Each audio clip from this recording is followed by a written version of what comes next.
Un réel plaisir de vous retrouver encore une fois pour ce nouveau fait du jour à Iwachu Web TV. La route nationale numéro 2 menant vers Gitega via Muramvya s'est effondrée au niveau de la colline Mehe de la commune de Muramvya suite aux fortes pluies de la nuit dernière. Les usagers de cet axe et la population vivant dans cette localité se disent désemparés car, d'après ces derniers, sans cette route, les activités génératrices de revenus sont compromises. Le ministre en charge des infrastructures, Deogracias Nsanganiyumwami, présent sur les lieux, a indiqué que des travaux d'urgence pour aménager une route provisoire sont déjà en cours.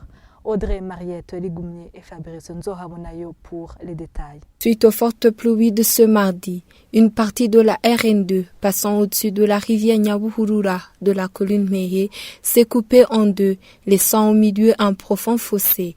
La bus canalisant l'eau de cette rivière s'est affaissée et s'est retrouvée à moitié enfouie sous un amas de gravats et de pierres. Elle est méconnaissable. Les habitants de la localité sont dans le désarroi. Certains d'entre eux confient qu'ils gagnaient leur vie grâce à cette route. Cela s'est produit aux environs de minuit. Jusqu'à l'aube, il pleuvait encore. Et nous, les petits citoyens, nous allons enregistrer d'énormes pertes. Nos champs ont été emportés et les voitures passaient et on gagnait de quoi manger le soir. Cette pluie est un malheur pour nous. Il y a une grande perte parce que nous, par exemple, nous vendons des légumes difficiles à conserver qui ont une durée d'une journée. Cela veut dire que les légumes que nous avons récoltés aujourd'hui ne vont pas être vendus parce qu'on ne va pas avoir de clients. C'est une perte. Nous avons été surpris après avoir attendu que la route que nous utilisions ait été coupée en deux. Nous avons cherché où passer, mais en vain, parce qu'on a emprunté souvent cette route. Cela a un grand impact parce qu'on n'en gagnera plus d'argent pour nourrir nos familles. Ces habitants demandent une réhabilitation immédiate de cette route. Nous, on avait un port sur une moto. On a essayé de l'amener sur l'autre côté de la route, mais en vain. Et on a dû le soulever pour traverser la rivière, mais aussi en vain. Nous demandons aux autorités de planifier des travaux de réhabilitation de cette route en toute urgence.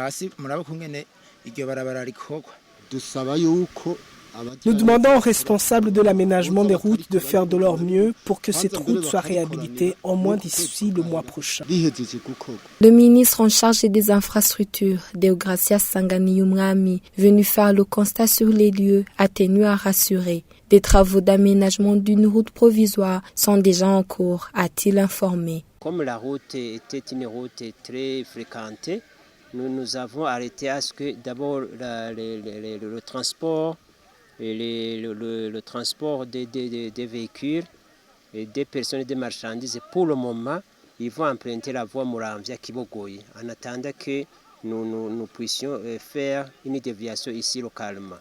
Alors, avec l'institution de l'Agence burundaise des routes, nous venons d'arrêter à ce que immédiatement nous allons faire une déviation ici qui va permettre le trafic sur cette route.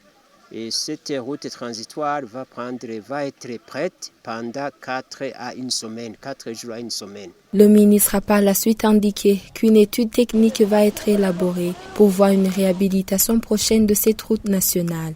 En plus de cette partie de la RN2, déjà qui s'est affaissée, il y a la route nationale numéro 1 qui menace elle aussi de s'effondrer, précisément au niveau des collines Muberure et Mubimbi, si rien n'est fait dans les meilleurs délais. Merci pour votre aimable attention. Prochain fait du jour demain.